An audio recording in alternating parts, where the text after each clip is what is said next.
So today it's my great pleasure to invite Dr. Jos Stam to give a talk in our department. And I first want to thank Michael for the information and making this talk possible. So Dr. Stam is a pioneer in computer graphics and physical simulation. And his work, one of the work is about Stam〡Reversibility, which is a very important work and has shared the computer graphics, computer games, and movies, the development of games and movies. So later he will talk about time reversibility, and I think we will learn a lot from this talk. So let's welcome Dr. Jos Stam.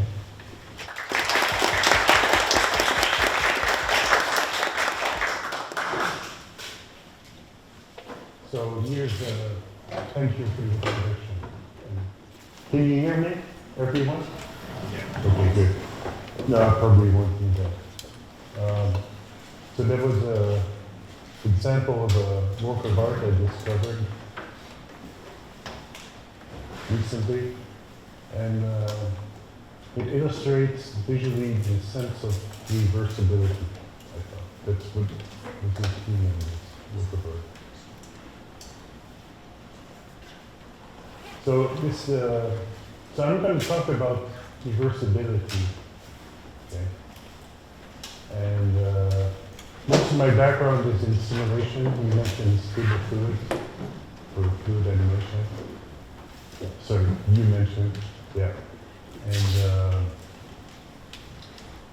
so the motivation behind this work is how do we bridge machine learning, which is very popular right now, and simulation. Okay? I think they have many similarities, and I think there's a mapping between them. And usually, I don't like being stuck in one field. I like to expand, work in different fields. So let me just list at a very broad level, right? What are the similarities between machine learning and simulation? So machine learning, you have to learn probabilities, right? And you work with probability space, and it's called learning. I actually usually don't use the word AI. I like machine learning, it's more concrete. It's actually what's going on. AI, you have to deal with what is artificial, what is intelligence. But machine learning is more concrete. You can define it concretely. And simulation. So in simulation, you usually deal with energies. You try to minimize an energy. And in probabilities, you try to maximize probability of something happening. So there's a neat mapping at a very superficial level, you can say. You can go from probabilities to energies through the exponential or its inverse, the log function. Okay? So you can think in one space and more.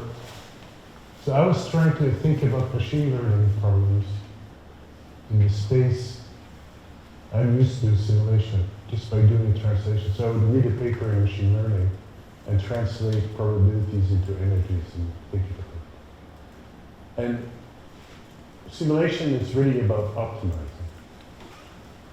And I think one link that are present in both is reversibility.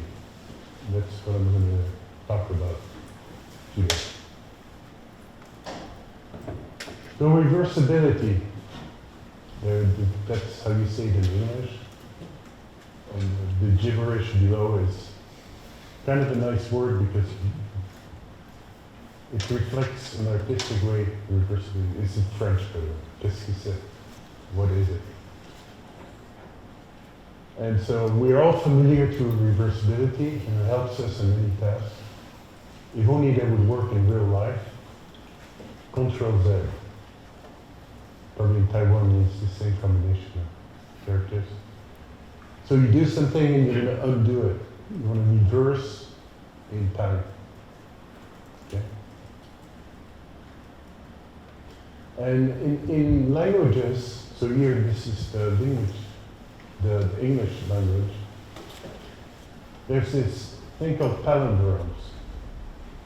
Words you can read from left to right and right to left. So there's simple ones, eye, moon, level, rotator, right? You can read them, same word.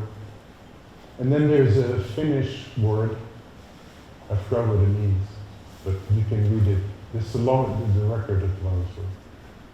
I lived in Finland for a while. So that's the longest word. And then the famous sentence, word by word, is a man, a plan, a canal, Panama, and you can read it both ways. So. And then you can reverse reversibility. That's something I can't even pronounce, but you can do it. And in general, you can do it for any string of bits with 0 and 1s. You can reverse it, whatever meaning they have. And so a French writer wrote the longest palindrome in French. And this is the guy, usual guy you meet on the street, right?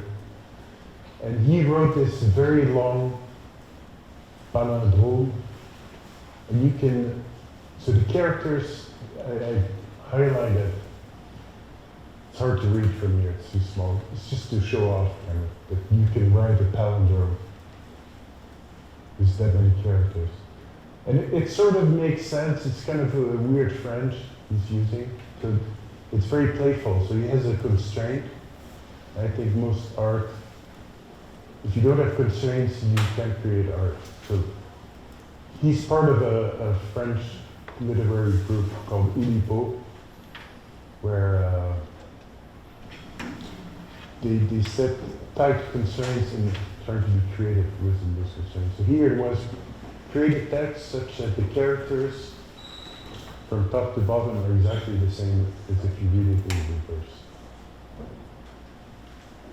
And this is a Chinese poem, so it crosses over in different cultures. I'm no expert in Chinese literature, but this is an interesting poem by this poet. I don't know how many of you know. But with Chinese characters, even though I don't understand any Chinese, I can see the palindrome right here. It starts with this sign, I don't even know what that means, and ends with this sign, and you can read it backwards. So also in music, there are palindromes. Music you can play one way and the other way. You get the same musical piece, just in reverse. And this is a movie I haven't seen, but apparently it uses reversibility at the structure of the music. So if you like Bach, it's all based on structure of music. And in the movie, I didn't realize this until I did some research about reversibility to see if other people use it in research. So apparently, I don't know how many of you have seen the movie Dune? Okay, there's one person. You have seen it? Did you notice there was reversibility in it? That's a sign of good art when you don't notice structure. It's just flawless. So let's get down to earth, right? So a sum is not reversible. If you take two numbers, you add them up, and I hope I didn't make a mistake. I was very bad at math in high school until I discovered true math. So you have two numbers, you add them up, and you get 11. Now what if you want to go back? So you have 8. Where did 8 come from?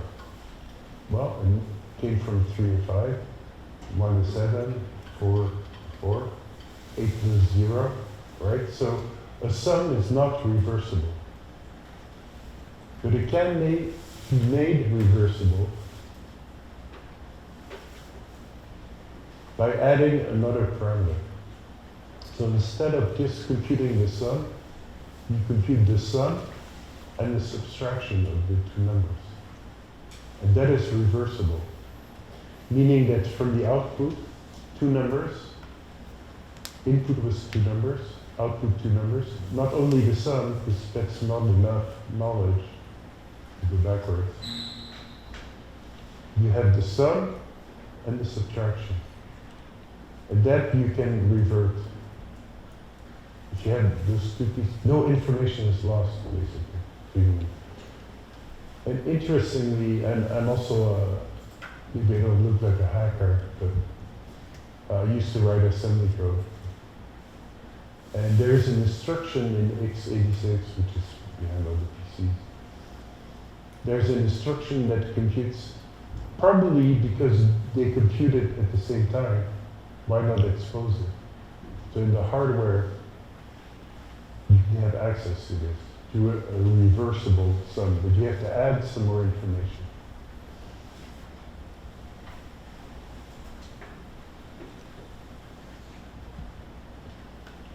So actually what is fundamental to computers are logical gates, right? So the NOT gate is reversible. You get a 0, you get a 1, you can get back to the 0 by applying the same operation. AND gate is like the plus, you can't reverse it. And it actually, because you're losing information, you dissipate energy. I'll get back to that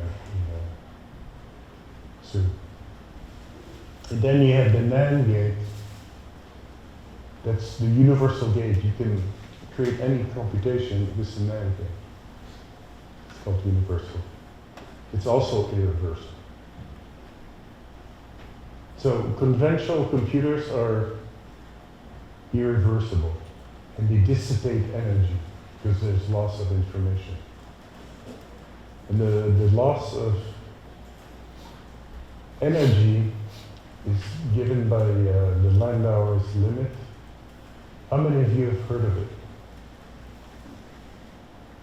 How many of you have heard Moore's law? Okay, good. Moore's law goes like this. Landauer limit goes like this. So there's another fundamental limit to computing, and it's the amount of energy you have to use to compute. And this was a big deal, not right now, I think. Well, it's still a big deal. You have to power your data center, right, to power it somewhere. But it sets a limit to irreversible computation.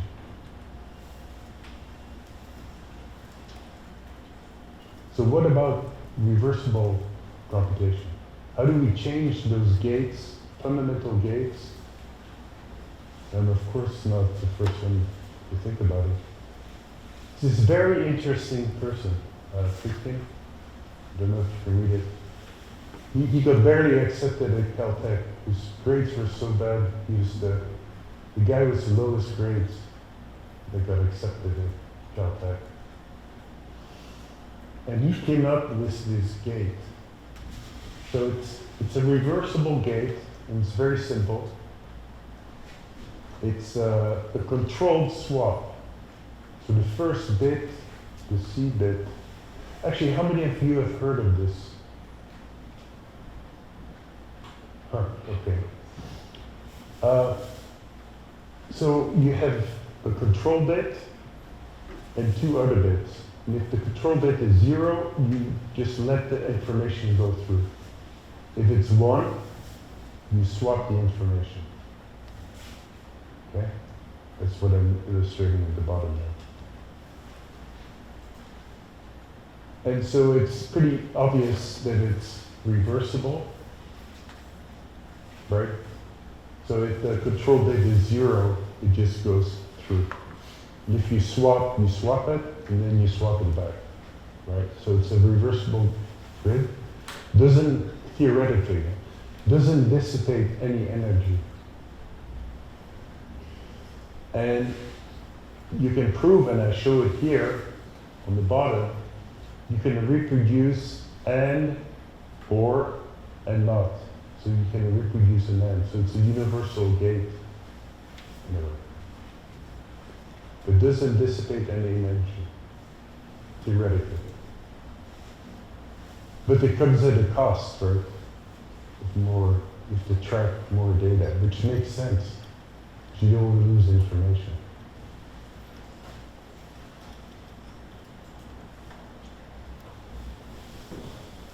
Okay, so now let's talk about quantum computing. So I don't know how many people are familiar with quantum computing. Most of you are familiar with computing. Classical computing is 0 and 1s, definite state. And then there's this notion of a qubit. It's like maybe 0, maybe 1, right? We don't know. It's a combination between the two. That's called superposition. And when people talk about quantum mechanics, they always say it's weird. No one understands it. Feynman said that. It depends on your level of understanding. I think quantum computing is the best introduction, at least to me. I've studied traditional quantum theory, just at not a high school, at a university level.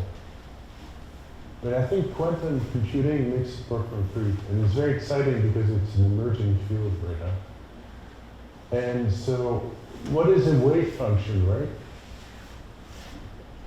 It's a combination of states, and they're complex numbers in a Hilbert space.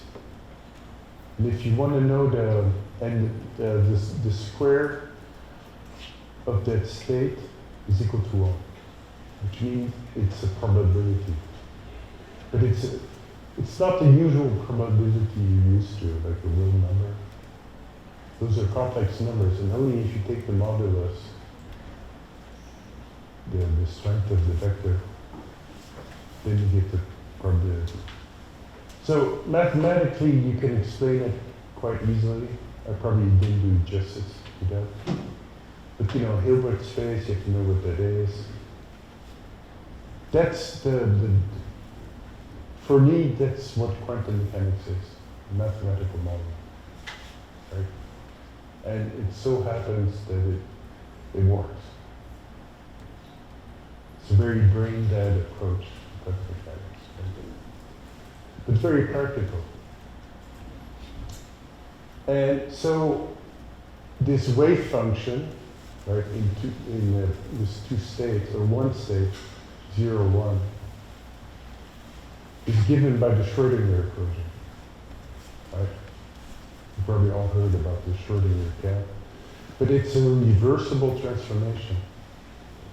So quantum mechanics is reversible, right? You can get from one state to another just by a unitary linear transformation.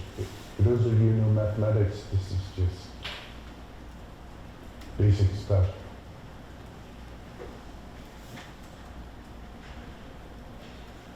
The problem is, and this is philosophical,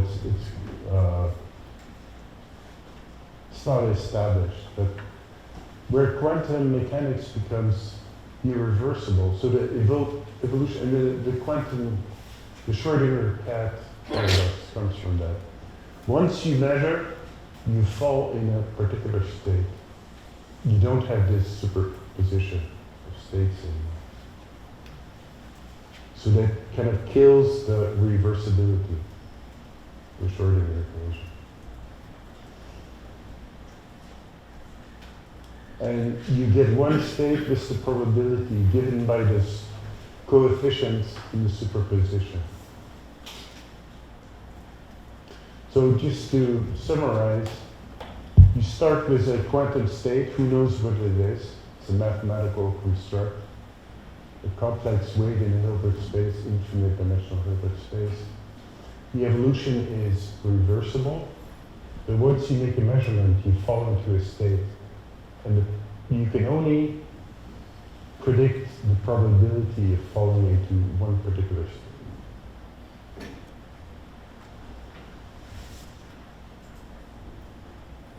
So let's go back down to Earth, writing code. I think most of you write code. or you've heard of writing code.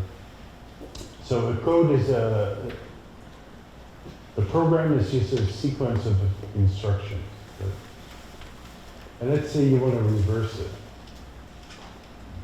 Okay? So you run your code and you want to reverse it.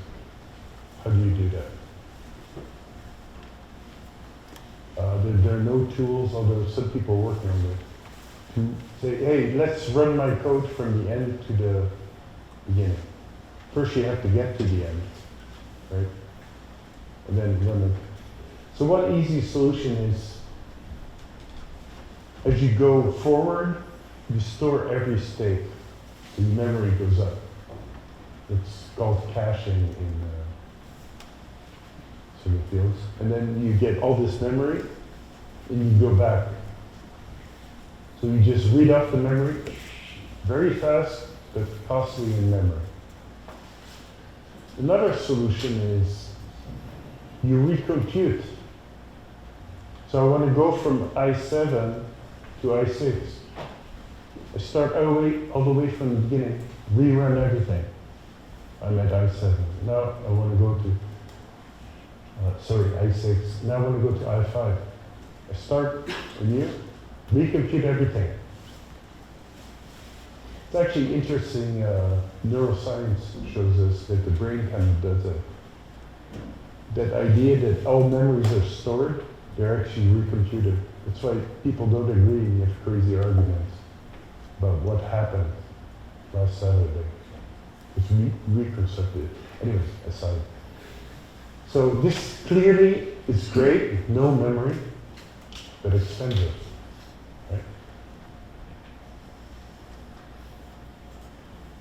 So there's something called checkpointing, where in the forward pass, you don't store everything, you only store the state. Let's say at I4, you say, okay, I'm tired, I'm going to store everything I know, and then I move on. Now as you go back, you don't start all the way from the beginning, but from I4 for I6, I5, and then you get I4. Okay, we've done I4. Then you start from the beginning. Right? So it's a compromise between computation and memory.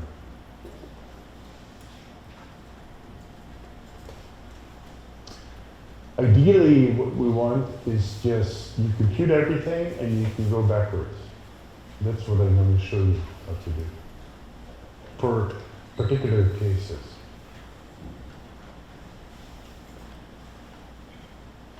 At first, I'm going to talk about reversibility in physics. So a lot of people take physics as the reality. In all the fundamental equations, and I showed you the ones of, not the equations, but of quantum mechanics, the world is reversible, right?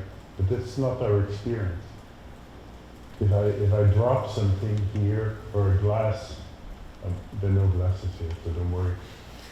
I break it. It's very rare that it self-assembles back to a glass here. We almost never see that. Maybe someone will see that. But according to fundamental physics, that can happen. But maybe the probability is so low that you don't see it. And so here I will show equations that most people are familiar with. And those are perfectly reversible. You can see the wave equation, Newton's equations, and Euler fluids. And those of you who know fluid mechanics, you see that the viscosity term is not included. So these equations are reversible. And I already mentioned the Schrödinger equation. So this is just the math people in the audience. You can describe a spring in complex numbers and you get a very nice expression, which, so basically in phase space, which is, so you have a simple spring that moves around.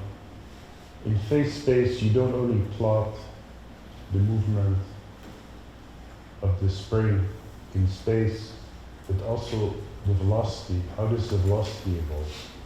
So you start with the spring at 0, and then the velocity oscillates as well. And if you look in phase space, it describes a circle. You can go one way in the circle or another way in the circle. I'll leave it at that, because people who understand complex numbers, phase space, they say, aha, I understand. And for people who say, what is this? It would take another hour to explain. And then you can generalize it. Okay? Most physical, that's the work of Hamilton and Lagrange and other mathematicians. The H stands for Hamilton. I won't go into details, but basically you can think that the fundamental equations of physics are rotations, between quotation marks, that are time reversible. Pretty much any classical equations, even quantum mechanics, till you measure, behave that way. So now you can discretize this. You want to simulate it, right? So you have to discretize things. And so the Hamiltonian is the energy, it's the kinetic energy, potential energy. And you can discretize it using the leapfrog method, also called the Verlet method. And it's reversible. So you can take a physical problem, and now so theoretically I sort of showed you how it's reversible, but now you want to code it. You want to show code that's reversible, right? Of glasses that are being shattered, well, I know it here. Okay, I won't show you that. And so I will show you a demo. You can download it on your, it works best on the PC, but please download it. I've never done it. I've done this for selling my book, but never sell a demo. So you can either go to my website or do the QR code.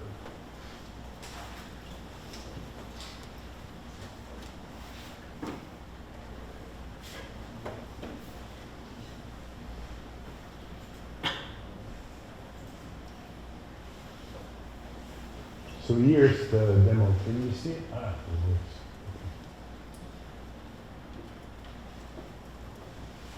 So this is a triple pendulum, which is chaotic. Okay? So you can construct it. It doesn't mean self-intersect. And the thing is, this is the traditional solvers. I can restart it. Yeah, it starts in this coherent state and then it just damps around. And then at a certain point in the simulation, I reverse time. Can you see it? It's in gray. But it doesn't get back to that state you started with, right?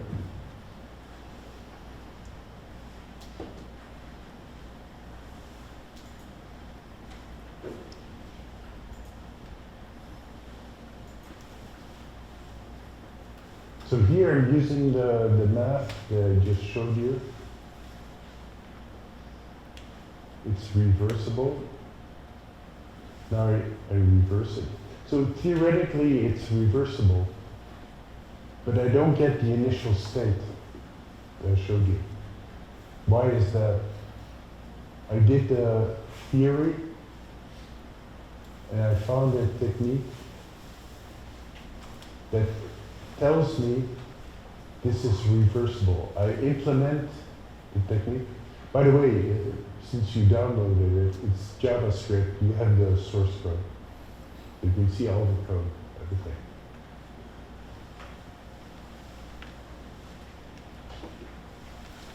But it doesn't come back to the initial state, which I'm going to show you. Yeah, you saw that? It was like the L-shaped inverted L.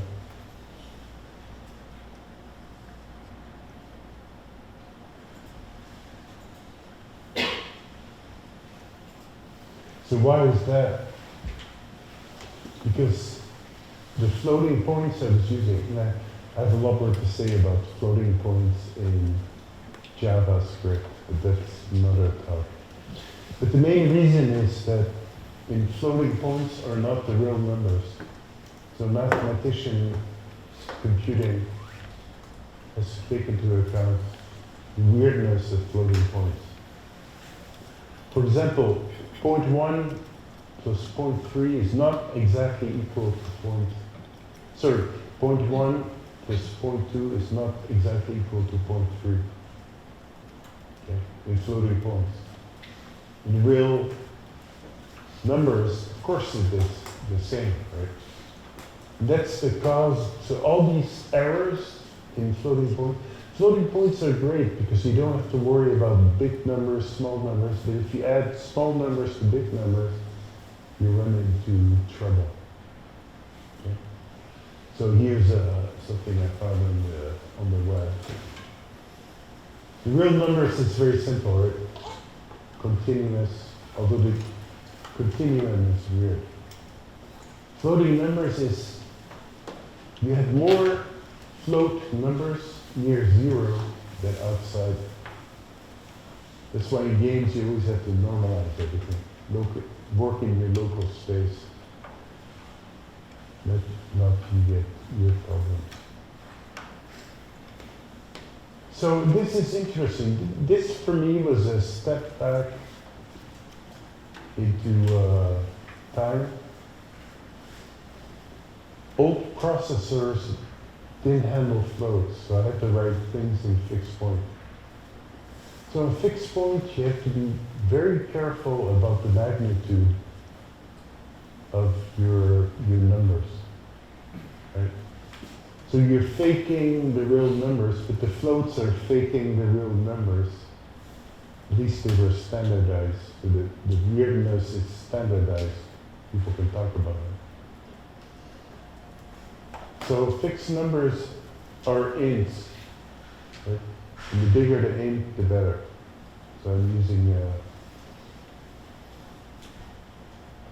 since C++ 11 with the int64 type.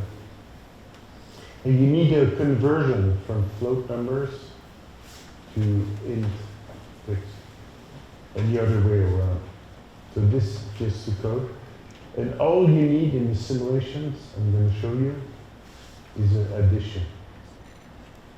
It's almost a joke that function is just a sum of two integers.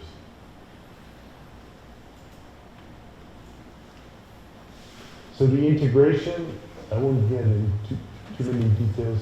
The only thing you have to remember from this, I can still use my old code using floating points, right? But only the integrator uses integers, where 1 plus 2 is equal to 3, right? And you can invert it, because you're using integers.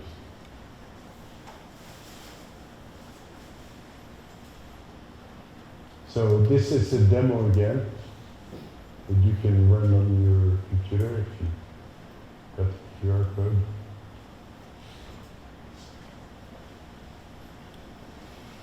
So this time I'm going to choose this. Okay, so it simulates the chaotic. And can you tell if it's running backwards in time or forward? Now it's running backwards. You can't tell because the physics are reversible. You get exactly the same state you started with because you're using fixed point. And fixed point only works And this is a Hamiltonian system which is bounded, so you know the largest value. Floats are great if you don't know, if you can bound your data. So this is kind of bringing back old hacker tricks to make your code run on cheap hardware, or existing hardware, not cheap, that didn't have floating point. You can run this forever. And if you got that QR code, you can run them on your own machine.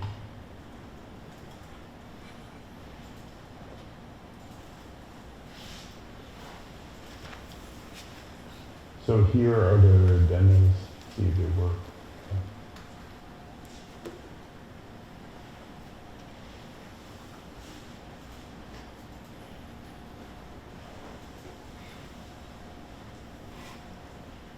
Okay, now we get to machine learning. You still have that.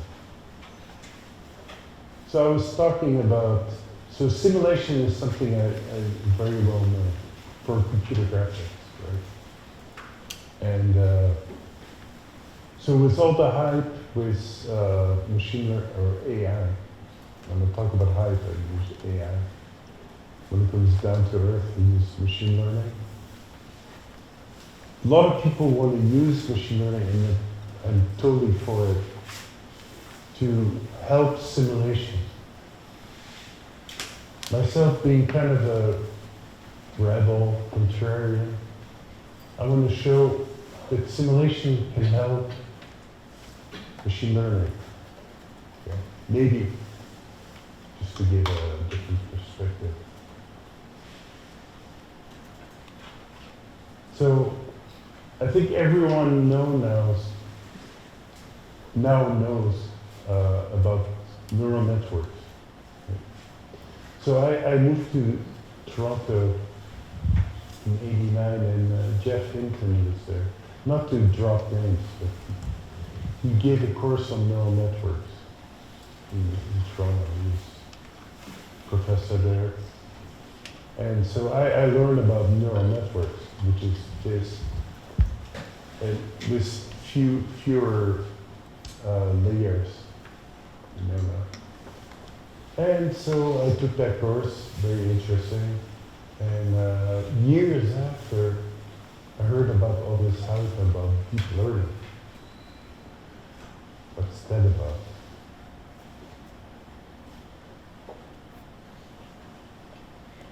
And then I found out, oh, it's neural networks. That course I took in '89, okay. But there was more layers, because now we have more computing power.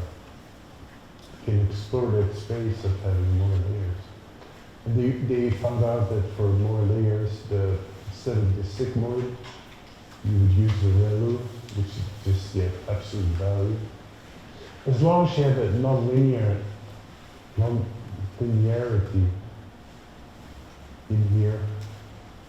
If it was completely linear, it would be solved. There'd be no intelligence, so-called intelligence.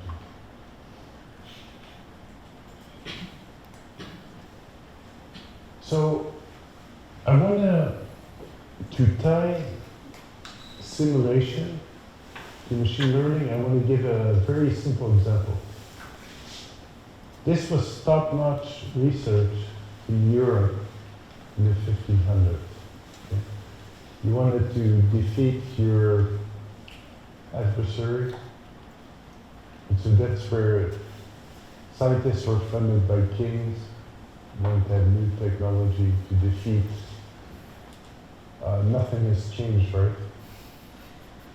I won't comment on that. So they were interested in ballistics, because they were shooting at each other, these cannons. And no one knew, anyone who knows Newton's equation knows that this is wrong. So of course, one of the greatest mathematicians, Euler from Switzerland, solved this problem. And I will show you a demo I wrote that sort of explains the basic concepts of optimization and simulation. Actually, in general, I like to start with I like abstract mathematics because it simplifies things. But I like to start with to think about a new problem of research with a concrete example. So let's say the problem is to hit a target, and so let's see those friends.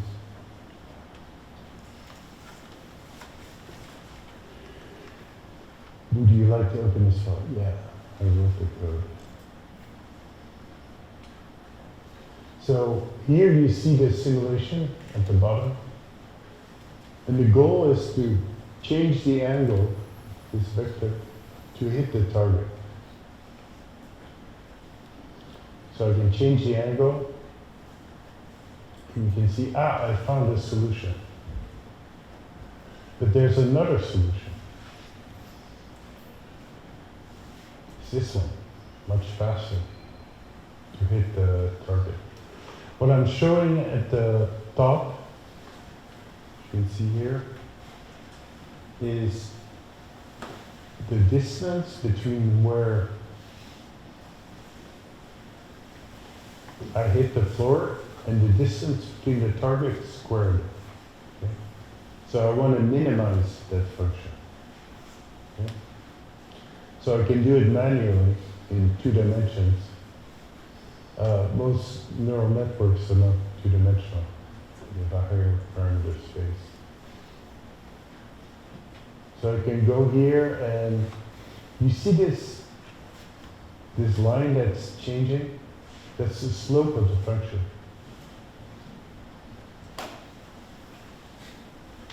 And if I follow that slope, I can find a solution. To me, that's the essence of machine learning. And there are 2 solutions, which is another problem in machine learning, is that you have many solutions, right? So how globally do you find a global solution?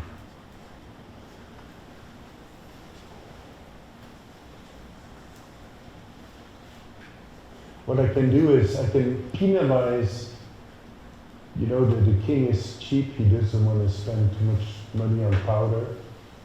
For that long solution, more powder had to be expended.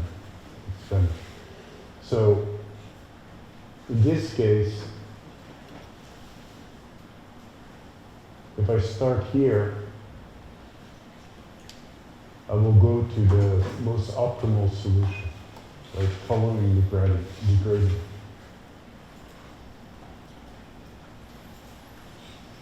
So here, I'm not going to dwell on it. Again, you can nicely work out the math in the complex plane, complex math.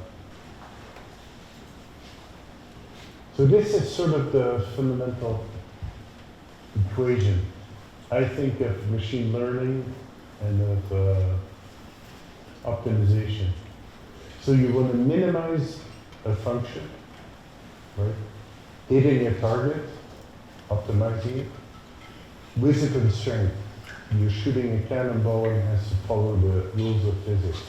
That's a constraint, right? And the cost function is how close you are to the target, squared. And the control, that's what you want to find. Control is the angle of the target. You can try it like in my little piece of code I wrote to optimize that by hand. But machine learning is to automate that. Hence, machine, automate, learning. Learning how to achieve a goal. So let's take what's driving the economy right now, the neural network. So what's the equation? It's your output is a function of input nodes. And the function is all the relationships between the intermediate layers that give you an output. That's the that's the constraint. And the controls are the weights between the nodes. And the state are the nodes. So neural networks fit into this theoretical framework. And so the holy grail, the input, so what I showed you in the demo was this dot moving automatically. That's machine learning. But it needed a gradient. So one holy grail of machine learning is to find that gradient. How do you compute that gradient? For the curve, it was pretty easy. But there was an interaction with a simulation, which again you could solve. My example is complex numbers. And then you have all these different fields that try to find the differential of a problem. So for example, rendering, you don't only show a picture, but you show how it varies according to certain parameters, like changing your view, changing the lighting. And then you have a lot more power because you know how things change, not how just things are.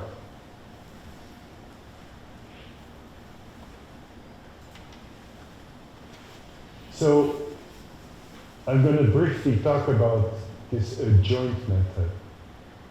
I don't expect, okay, how many of you know about the adjoint method? 0, okay. It's a method to compute that gradient.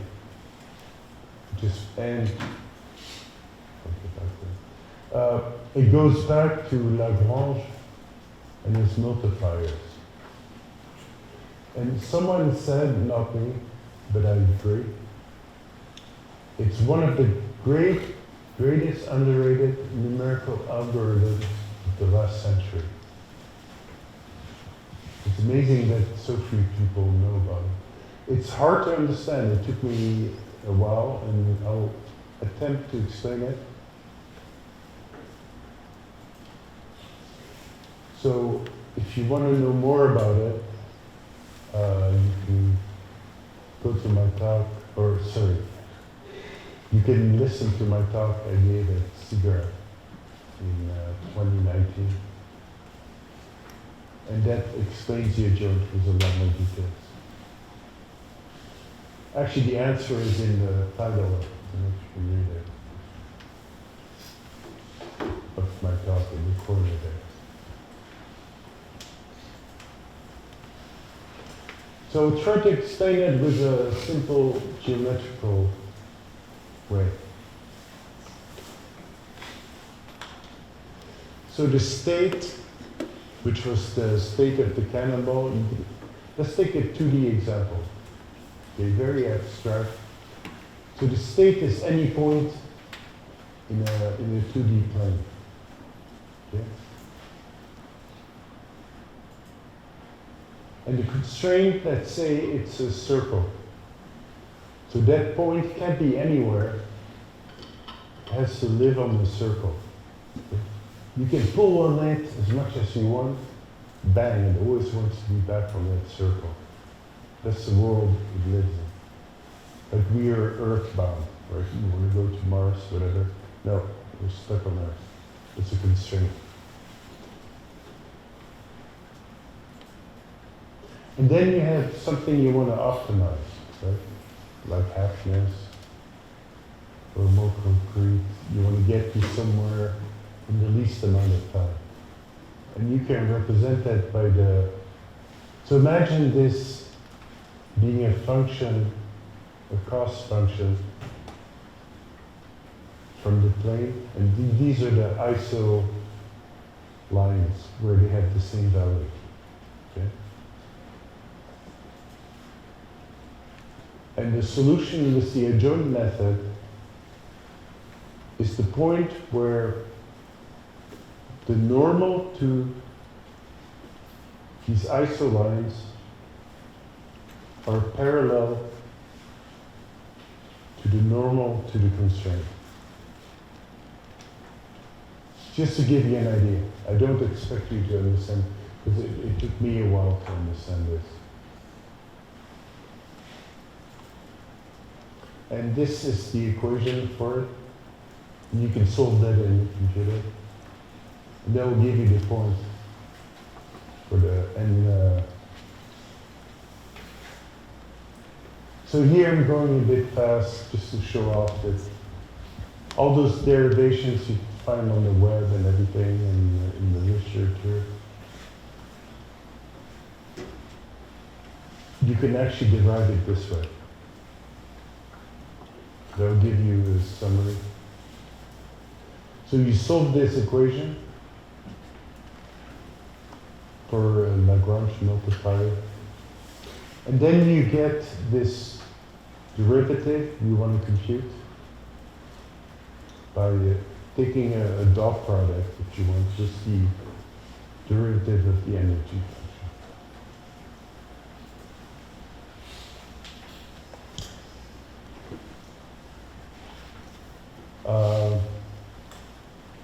Yeah, sorry, I'm moving fast because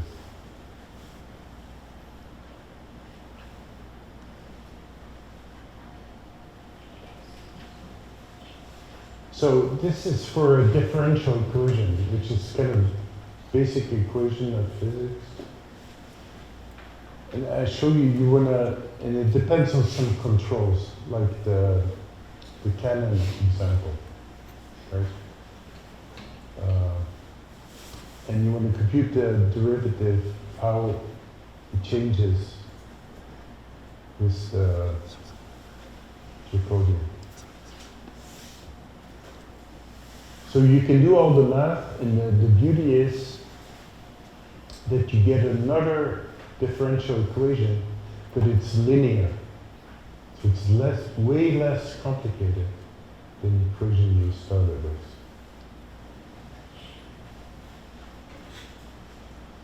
And so to illustrate this, you solve your equation forward, you compute the error, the cost function, and then you go backwards. And you need the states you had from the forward. So that was what I was explaining was the code. At the code level, you could, so either you can recompute everything. It turns out for this case, for a Hamiltonian system, you can recompute exactly going backwards. That's the example of that I showed with the pendulum. You can exactly integrate backwards without having to store and without having to recompute from the beginning. And so I applied this to differential ray tracing. And again, you get to see a pattern. So in rendering, one way of rendering a scene is to start with light sources and emit rays into the scene when it bounces around. And then there's someone watching somewhere. You would hope that the rays hit his eye. Very low probability. That's sort of the forward pass of rendering. And then there's the other approach, which is called importance tracing. That's ray tracing. So you start with the eye, and you propagate outwards. And you hope that you hit a surface that has light, right? So it's the opposite. So you have forward tracing of light and sort of backward tracing of light. And it turns out, this is a paper I published, you can use that to compute the differential. So not just the picture, but how it reacts to changes in parameters.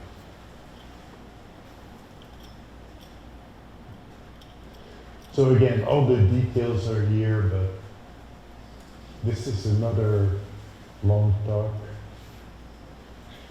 which I gave on at SIGGRAPH, virtual SIGGRAPH. And I have a paper on the archive about this. So I think these ideas can be applied to many things. So because I'm in fluids, so I want to add reversible fluids. And in theory, they are reversible, but not in practice. It's like a pendulum. You apply the Verlet or the leapfrog technique, and it doesn't get you exactly reversible. You have to do fixed point and other things. I would love fluid animations. You can evolve them. And then without, of course, one way is just to store every frame, right? And then you can reverse it. Reversing it just from its state, it was the type set being minus dt. Restore the state, that's something. And for those of you who are in AI, I will show you something. Yeah, also I worked on Maya, and we used the approach for an animation to replay it and change it. We used the caching technique. So we would store everything. Very expensive in memory, especially if you have a fluid animation on the grid. And so I just want to mention diffusion. So how many of you know stable diffusion? Yeah. So it's kind of you generate pictures from noise. Here you can reverse it. Can you see it? Yeah. So adding Brownian motion, you can reverse that. If you backward pass, you use the same noise. And here are the equations. Probably someone has used this already.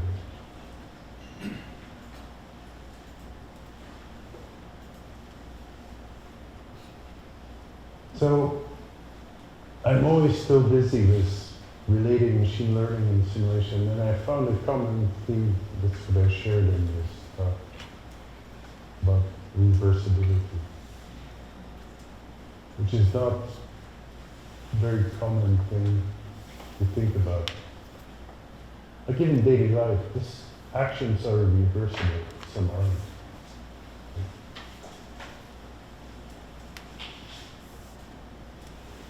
So if you want to know more, it's I wrote a paper on archive. I kind of publish on archive now. Why? Because I have more freedom to write papers like I want to write them. If you don't like it, oh well.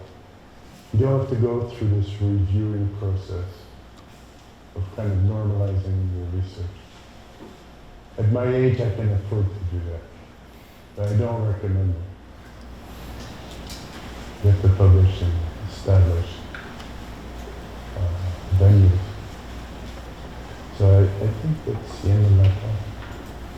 Thank you.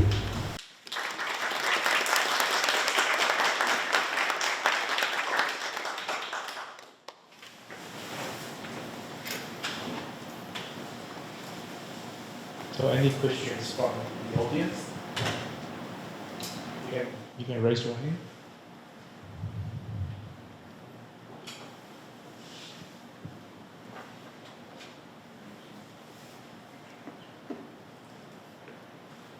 Yeah. Can you maybe, so you mentioned that you're very interested in reversible fluids, right? Yeah. Can you maybe explain a bit further what the main challenge of a reversible fluid compared to the pendulum problem would be? Yeah, it's. I think the right approach for fluids is the Lagrangian approach, like where you start from the shape, and it's you get too much detail to actually store that and restore it. Yes. So Basically, if you know the function, right? So Yeah. in a Lagrangian framework, you start with a dot of fluid that evolves. Then if you know the function, the flow map, you can revert it. But Arnold showed in the 60s that outer fluids are actually Hamiltonian systems in infinite dimensional space. So maybe there's some hope of using the same symplectic ideas. I don't know. Something. I don't have the answer. But I have the question.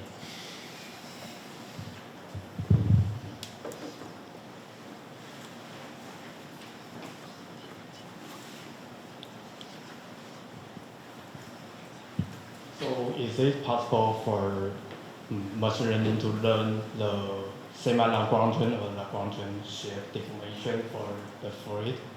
You think it's possible? Yeah, it's possible. So a lot of people said, oh, ChatGPT did exactly what you did in 1999. Yeah, I said, okay, great. They showed me the stuff and it was my code.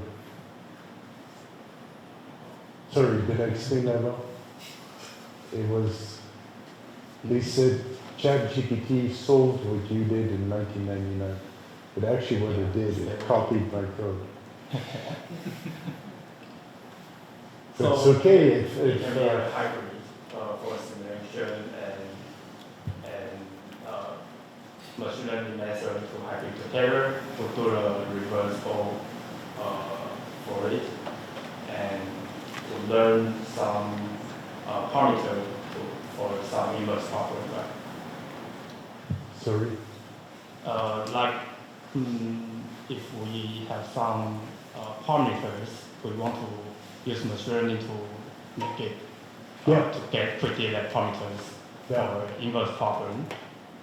So it's similar ideas for this part to the reversible in the Oh yeah, in stable diffusion, they're training a network to find this mapping, reversible map, as far as I understand it.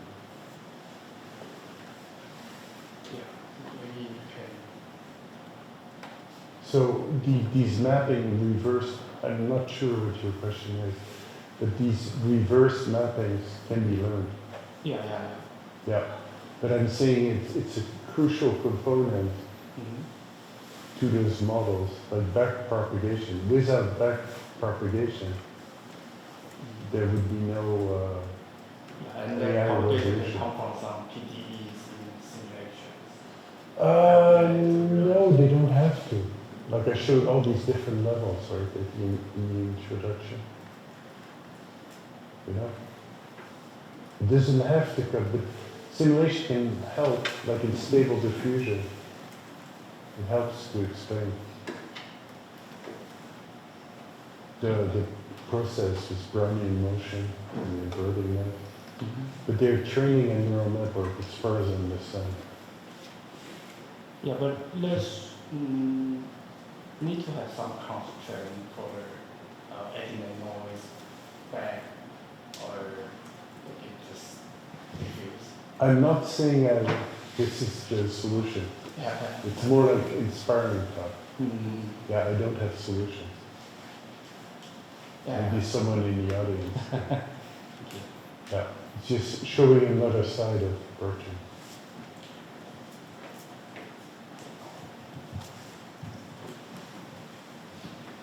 Thanks for a very interesting speech. And I have two questions. First is that you say fundamental physics equation is bounded by rotation. And I want to ask what this bounded means.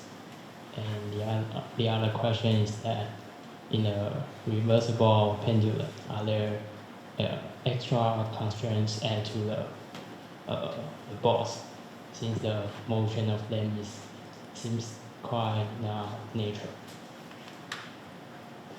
So bounded just means mathematically that if you have a box, it won't accept that box. No, I mean, if not, maybe I don't understand your question. Yes, that's my question. Yeah, you can prove mathematically with a Hamiltonian system, the energy is exactly preserved. So your system is bounded. Unless something goes to infinity and something has to go to zero to balance it.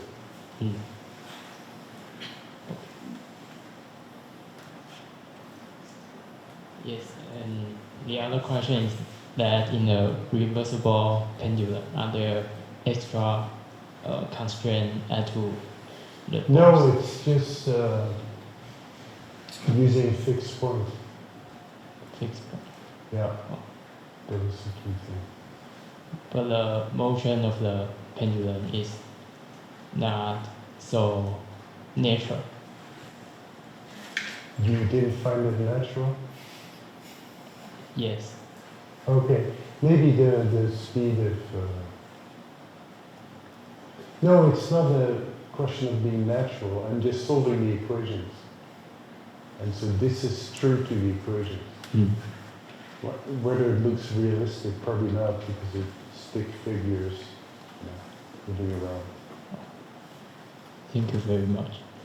Okay, I'm not sure if I answered your question. Yes, you did. Oh, really? Okay, thanks.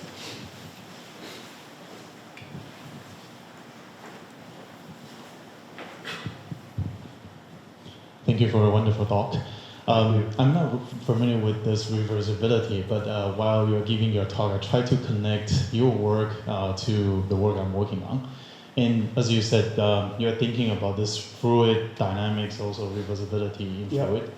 And I was thinking what is the closest work I'm working on. And that reminds me of one of the work I'm working on right now with my students on how to scoop ice cream.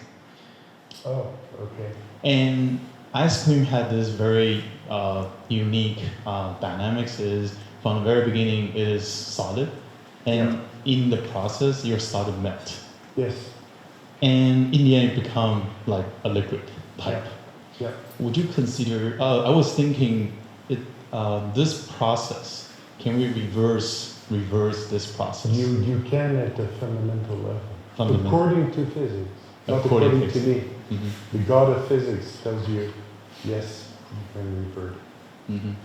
And while thinking about this question, I mean, I agree with you that theoretically we can reverse this process. But when we are using it, we don't really just simulate its melting, but we also have another system, which is a robot that interacting with this melting system. Yes. Would that fall into external forces? External force. If they're conservative, then you can reverse it. When you say conservative, is the other system is conservative? No, the forces are conservative. What is so it? They come from a differential. That's a mathematical. How to explain it? Basically, forces that don't dissipate. Okay. That don't take information out of the system. Then you can reverse it. But that also falls into this the term. This is in theory. Right? In theory. When you're building robots, there's always dissipation. Yes. And loss. But is that the constraint or the definition of Hamilton system? Is that because I'm looking at does it also including this external force in this Hamilton? There is no. Sorry, in the pendulum. No, not pendulum. No. In the unless it's a conservative force, you can include it in Hamilton. Okay. If not, you get outside of that framework, and the math doesn't apply. Okay. Yeah. But you can somehow include it, I think, by having another source. Or like with the sun is a good example. It's two numbers, and you lose information, If you keep information around, like the subtraction, you could also just pass one of the numbers, just, Yeah, I mean, I know through what the you mean. system. But at least it's a subtraction, you get something out of it without losing information. Yeah, because I was thinking, how would it I mean, as you said, there's a lot of simplification we have to make in this whole thing in theory. I was thinking about what can we study, like for example, if we can really model this as a reversible process, and what we can actually get out of this.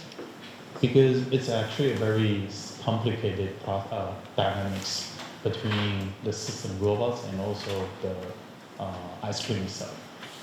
And would it be possible to visualize if we provide this trigger in You this way? visualizing what's lost in reversibility? I'm not sure. I'm still thinking what can be done in this. To detect, but that's kind of the work of Landauer. Or what? Landauer, that curve that goes Okay, yeah. downwards, loss of entropy, Yeah. or loss of energy. So, that illustrates that something is lost, and it's not reversible. I don't know. I'm just because just thinking about what can be done, and just wanted to have this dialogue with you and see what can be the bridge between. But it seems the thing is to add more information, right? For me, right? To keep it reversible. Yes. Yeah. So, like you said, it's to make it reversible. You wanted to add information, and I think I was Yes. thinking about how can we leverage that information forward for other Using that. using that for something. So that's why I was saying, would it be possible as a way to explain the invisible dynamics? Oh, I see. Just going forward, but keeping track of the loss of reversibility, how that could be used. Yeah, I that's never what I was thought about that. Yeah, that's what I was Interesting thinking. thought. Mhm. Yeah. How do you quantify it, right? Yeah, those kind of Yeah. things. Right. Mhm. Yeah. I never thought about that. Yeah, but That's it's because of interesting. your. So I was trying to see from this yeah, applications yeah. and then your work. Right. No, it's interesting. Yeah, maybe we can chat later about this. Sure. Yeah. Sure. And the other question is more not from the reversibility, but the question you raised in the very beginning. You wanted to combine machine learning Yeah. and simulation. How that happened? When did you start to think about this question? Is it because there's a recent advances in machine learning and AI? No, it's because my introduction to machine. I was doing there's because a of proverb Jeff in Hinton. French that you're doing something without knowing it. So I had a paper on controlling fluids in 2003. And that was machine learning, so it was optimization. I learned a lot about optimization, the adjoint method and everything. And then when AI became popular, I realized it's actually just optimization. Just my opinion. Yeah, I agree with you. Yeah, Yeah. exactly. Because when you're showing that Canon thing, Yeah. I read that as a gradient descent. Yeah, it's a gradient descent. Exactly. That's what back propagation is. Yeah. Using the adjoint method. Mhm. It's just another way of explaining back propagation. Mhm. It's kind of putting back propagation. The way it was taught to me by Jeff Hinton in '89 was through reverse differentiation. But now I figured out it's part of a larger theory, going back to Lagrange, that works for many more things. Right? So that's kind of the beauty. In my work, I do that. I like to work out simple examples, like the cannonball, but then try to generalize things. And then you can prove things in a more general space. My background is in pure mathematics. And then you can apply it to so many different problems. So if you generalize, things become simpler, and you can apply it to more things. Fundamental first principle.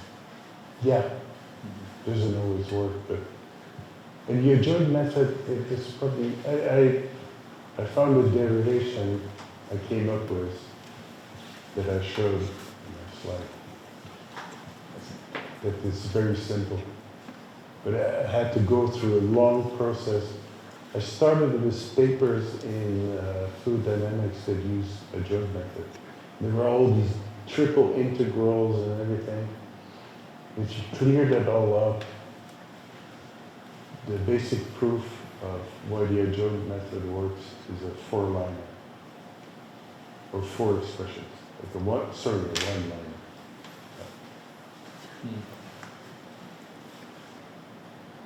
Very quick. Yeah. All right. I think that's my question. I will continue Thank the you. discussion with you. Thank you so much. Thanks. Thanks.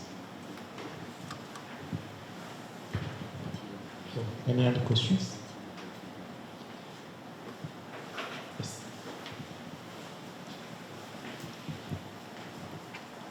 Thank you for the speech.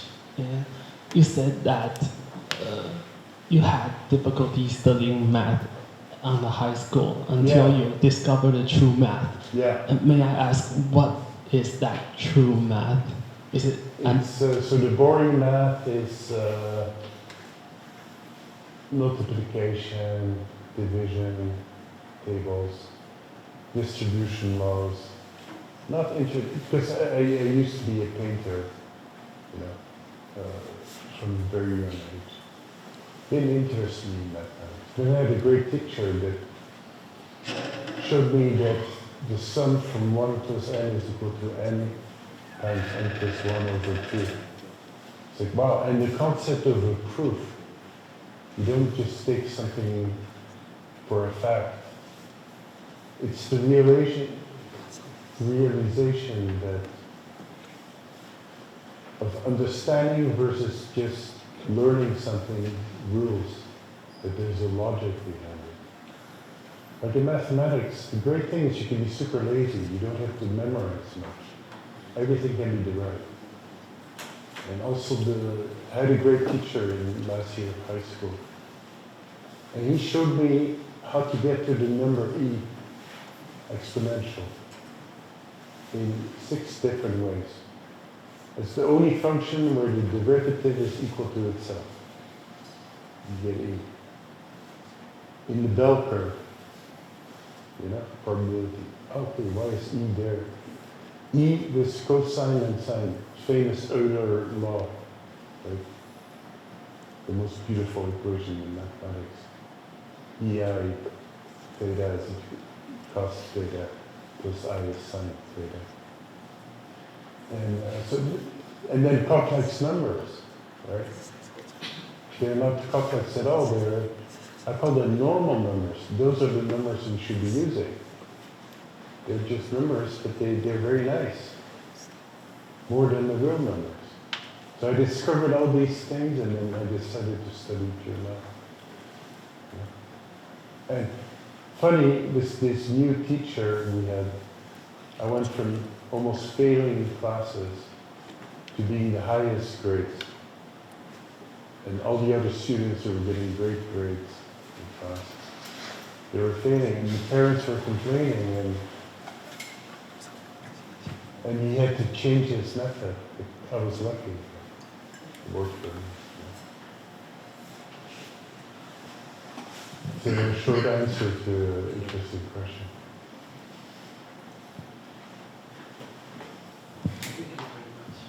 Sure.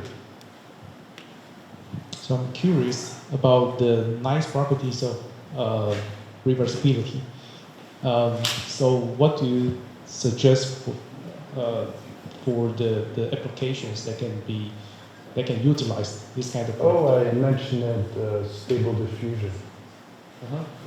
Or the whole idea of diffusion. I'm still studying it now. It seems to fit in, and I've worked with some people, but we couldn't quite figure it out how to fit it into stable diffusion. Because you go from noise to something structured, which is exactly reversibility, right? The basic premise of stable fluids, stable diffusion, is exactly that. You create from noise something structured, and you train the data by adding noise. So you kind of reverting this process. So I show how to do it for one picture. You can noise it and denoise it. But how does it fit in this stable diffusion? Still open. So I'm hoping to inspire someone to. I've inspired some people, but they haven't gotten there to use it. In general, I don't think this technique of reversibility, reversible integration is well known. I think it's pretty fundamental because the fundamental physics tell us there is reversibility, right? The basic physical reality, even in quantum mechanics, except for the measurement problem, has reversibility as a big component, but not that many people talk about it. That's why I talk about it. So as I know, there's another type of generating model, which is called normalizing flow, and that is reversible layers, Yeah. which is composed of reversible layers. And one side of the input of one side is normal distribution, and the other side of the input can be the data distribution. So as I know, if we like to train that kind of generating model, we use exactly adjoint method to optimize the parameters. Yeah, Yeah.